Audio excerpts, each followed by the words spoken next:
Já pensou trabalhar a vida inteira para adquirir um imóvel e no final das contas saber que o seu patrimônio encontra-se em situação irregular?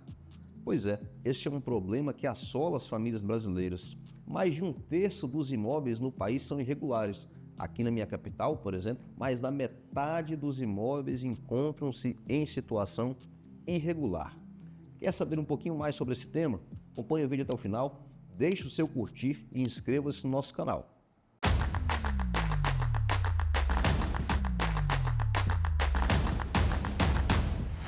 Em primeiro lugar, é preciso compreender o que é um imóvel irregular. E essa é uma terminologia bastante genérica. Afinal, irregular é o imóvel que não segue as regras. O problema é, que regras? A questão da regularização imobiliária, ela passa por regras que têm natureza de lei federal, leis estaduais, leis municipais, que são muito importantes, provimentos do CNJ, entendimento dos cartórios e aí também uma legislação estadual. Então é um tema extremamente complexo, mas eu vou tentar resumir para vocês de algumas maneiras. As principais irregularidades que podemos pensar aqui no nosso país dizem respeito a inventário, o imóvel entrou em inventário, não resolveu, não foi feito inventário, não precisa, é muito caro, e isso acaba trazendo uma irregularidade. Podemos pensar também naqueles imóveis que, apesar de serem particulares, estão em terras públicas, ou seja, uma irregularidade do governo e não resolver, podendo ser também invasão, naturalmente, mas queremos pensar que esse não é o caso. Podemos pensar também nas irregularidades formais, ou seja, a prefeitura vai lá, concede a escrituração plena do seu terreno, você não registra esse terreno no cartório, não lavra o registro desse terreno no cartório, e isso te coloca em uma situação de irregularidade. Podemos pensar também nas irregularidades que advêm da construção irregular no terreno, ou seja, sem alvará de construção, sem habite ao final. Podemos pensar também no imóvel pronto e aí o seu pai, o seu sogro, você vai lá e faz um puxadinho no final, esse puxadinho encontra-se de forma irregular. Então são muitas as irregularidades possíveis. Porém, o que isso causa? Para que eu quero saber disso? Por que eu quero regularizar meu imóvel? Primeiro, imóvel irregular, dificilmente você consegue transferir, você não consegue vender, senão de forma irregular. Isso é ruim para todo mundo. Por quê?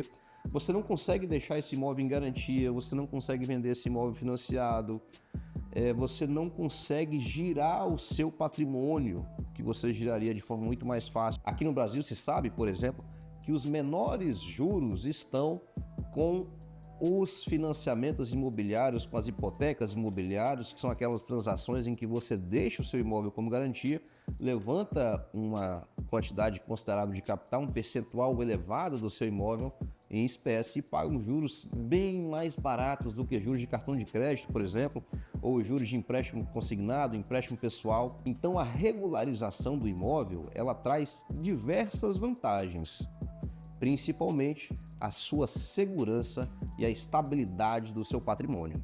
Identificado o problema, é preciso agora identificar o remédio que a lei traz para que você regularize o seu imóvel. E eles são vários. O primeiro deles é o caso do uso capião, ou seja, você tem um imóvel há tanto tempo, a lei diferencia, nós temos casos de 2, 5, 10, 15 anos para uso capião, e passado esse tempo, você que é o possuidor, mas não é o proprietário, tem o direito de realizar o uso capião, que pode ser na forma extrajudicial, ou seja, no cartório, ou judicial, que quer dizer entrar com uma ação de uso capião. Óbvio, consulte o seu advogado de confiança para saber os requisitos de cada etapa. Mas, resumidamente, você pode ir ao cartório quando não existem menores e não existe litígio sobre o imóvel.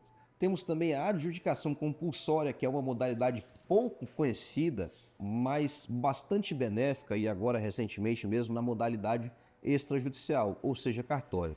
A adjudicação compulsória é aquela operação em que você adquire um imóvel por contrato ou por escritura pública e por algum motivo não consegue transferir porque o vendedor disse que não vendeu, disse que não recebeu, dentre outros motivos. Então é a transferência obrigatória, compulsória do imóvel daquele que te vendeu para o seu nome. Mais recentemente, temos também a REURB, a lei da REURB, que é uma lei de 2017, da regularização fundiária urbana, e que possibilita ali estabelecer um marco temporal para que os imóveis que encontram-se em desacordo com o Código de Postura Municipal e outras legislações esparsas, ou seja, para que estes imóveis sejam regularizados através de uma ação do poder público, que pode ser uma REURB de interesse social, em que, via de regra, não existe custo para o proprietário do imóvel, ou de interesse particular, como se convencionou chamar também. Além disso, temos diversas outras situações que poderíamos escrever um livro, mesmo uma aula, um compêndio de aulas para explicar, mas dizem respeito à INCRA, quando se tratar de imóveis urbanos. Temos a questão do IPTU, prescrição, que já abordamos em outro vídeo, inclusive vou deixar aqui na telinha para que você possa acessar e conhecer mais um pouquinho do nosso conteúdo, dentre diversos outros fatores. Assim, diante da complexidade do tema, é muito importante contar com um profissional da sua confiança que pode te orientar em todas essas etapas. Gostou do conteúdo? Deixa aqui embaixo o seu comentário, deixe o seu joinha e inscreva-se no nosso canal. É muito importante que você dê esse feedback para o nosso escritório para que nós possamos saber quais vídeos são interessantes, o que é que as pessoas têm dúvidas. Portanto, deixe aqui o seu comentário. Muito obrigado e até a próxima.